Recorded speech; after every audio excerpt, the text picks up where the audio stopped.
My Norcold N145 fridge quit on me, and this is the culprit. The thermocoupler quit on it in the middle of the salt flats on speed week, and I was living out of a cooler because the thermocoupler quit. There's several things that are different about these 145s compared to the 300s and higher numeral Norcolds. This thermocoupler, it was tough coming up with. It wasn't just like you could go on to Amazon and type N145 and these things would pop up.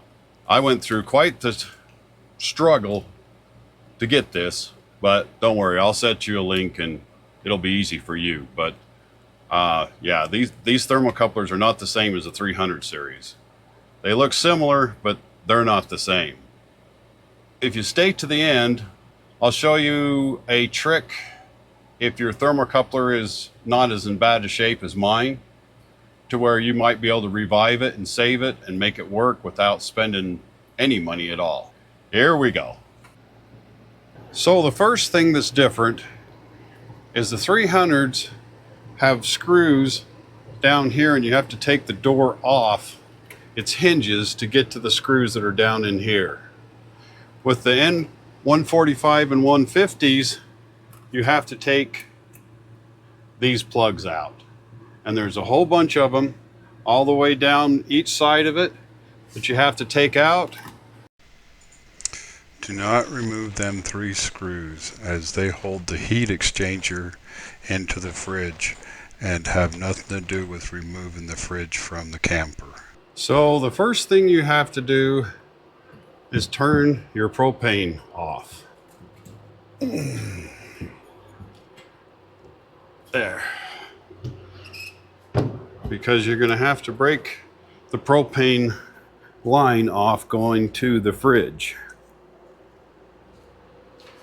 The next thing you'll have to do, since this is a 3-way fridge, which means it runs off of propane, 110 or 12 volts. So you're going to have to unplug the 110 right here, and you're going to have to unplug the 12 volt right here.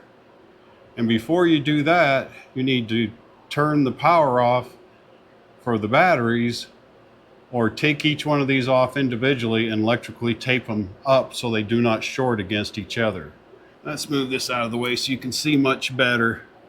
You've got to remove this line, which is the line from the propane feeding into all of this. This will all go out inside, but this has to be disconnected from the propane so that it can be slid out. Once you've done all this, then you can start undoing all the screws inside so that this whole assembly can slide out that way to where we can work on it. The reason we have to do that is this thermocoupler comes up over and goes clear up there, and you can't get to it. So the fridge has to come out in order for you to repair it. Make sure you pay attention to your 12 volt wires before you take them apart. That is a black wire that has been spliced into a white wire, and the black wire is spliced into a red wire. If I hadn't have paid attention to that before I took it apart, I'd end up taking this black wire and plugging it into this black wire and cause serious problems. You can't cross the voltage around. So make sure you pay attention to that. Make sure you mark it. I put a piece of black tape here, and I'm going to put a piece of black tape here so that I know that these two go together and these two without tape go together. To change the thermocoupler, it's not that big a deal. It's not really that hard, but I didn't want to mess with it. I was just going to have the dealer put one in it and not worry about it. But man, it was over $250 just to have that thermocoupler replaced. And the thermocoupler was, I don't know, 50, 60 bucks. And you know, a few hours of your time was well worth it. And also I'd had to leave it there for a couple days and I wasn't willing to do that. So there's a couple things there, there's 3 different things that are different about the 145 compared to the 300. And as I take it apart, I'll show you them differences. Time to make this fridge make coolness. I removed all 6 screws holding the fridge in place, but it still would not budge. I thought I'd missed a bolt somewheres and couldn't find it. I finally got a putty knife out and started cutting the silicone away from the fridge, and then it finally released and started to come out.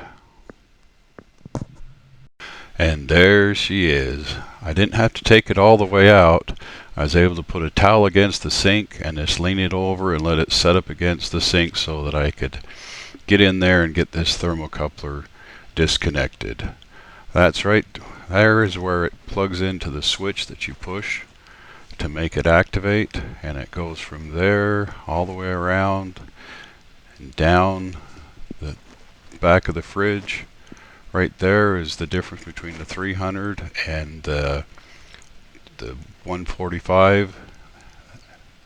It goes, is zip tied all the way down the bottom side of it and goes around the corner, and as you've seen before, goes over to where the thermocoupler goes inside. I have to remove that tin shield right there.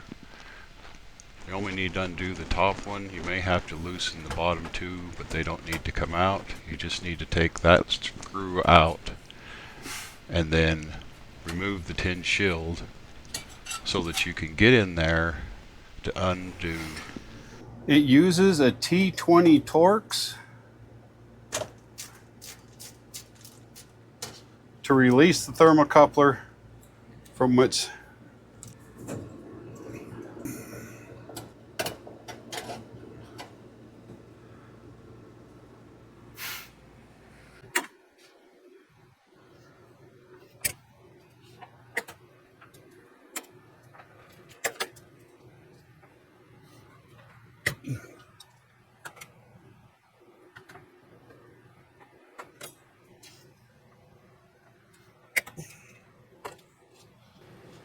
mean to hang you upside down like that.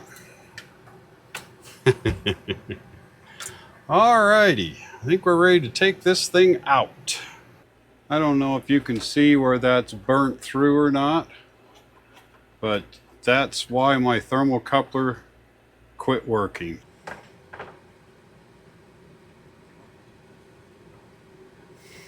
Doesn't have to be super tight because it's not a gas fitting. Man, that light didn't help much at all, did it? Probably looks better easier that way.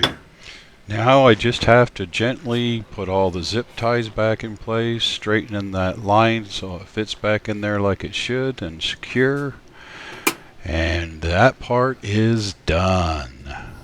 Sitting back in its home with the set screw holding it in place. Just got to put the rest of it together. Got the screws and the caps back in it. There's 6 of them. 4 in the fridge, 2 in the freezer. Now all I got to do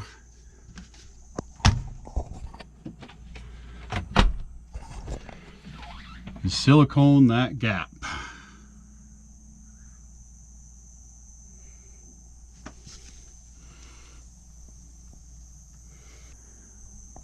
So once I get it all siliconed in, she's done. You can see that the meter is showing it's charging now. Or, well, it has voltage, which means the thermocoupler's working and that the switch stays open so the propane will work. It's been running for about a half hour. It's not hot anymore. It's faintly cold. We'll let her run for a while and make sure it's all good, but I think it's finished. So here's the trick you can do before you tear it all apart to replace the thermocoupler. This of course is the thermocoupler going into here. Take this cover off, and if there's a whole bunch of soot on that thermocoupler, you can get in there with even a piece of paper probably, but like some Scotch-Brite or something, and clean the soot off it, and then try to light it again. And if it lights, you're good. I couldn't. Mine was too far gone. If you stuck around to the end of this video and you're watching this in the future, this might be a real good tip, because I had a hard time finding the thermocoupler for this thing, and the difference between this one and the 300 series is that right there. Now, I don't know this for a fact, but I have a high suspicion the difference between the N145/150s and the 300 series is that right there. I think the 300s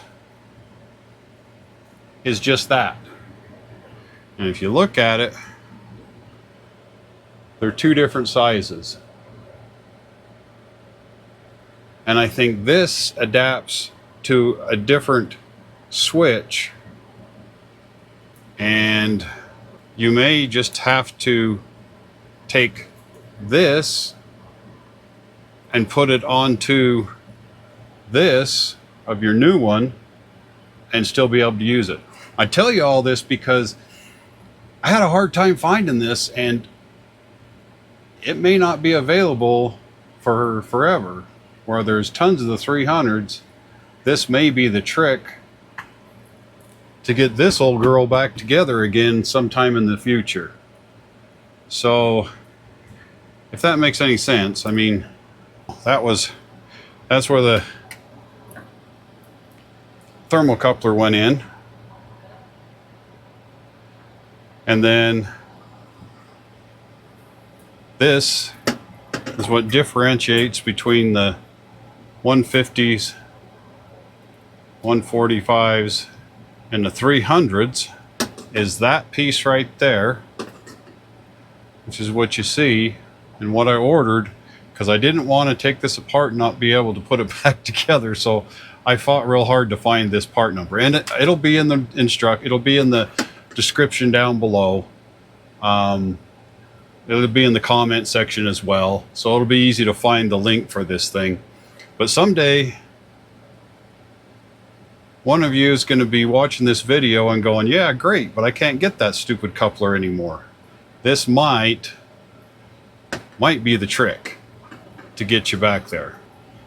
The biggest question is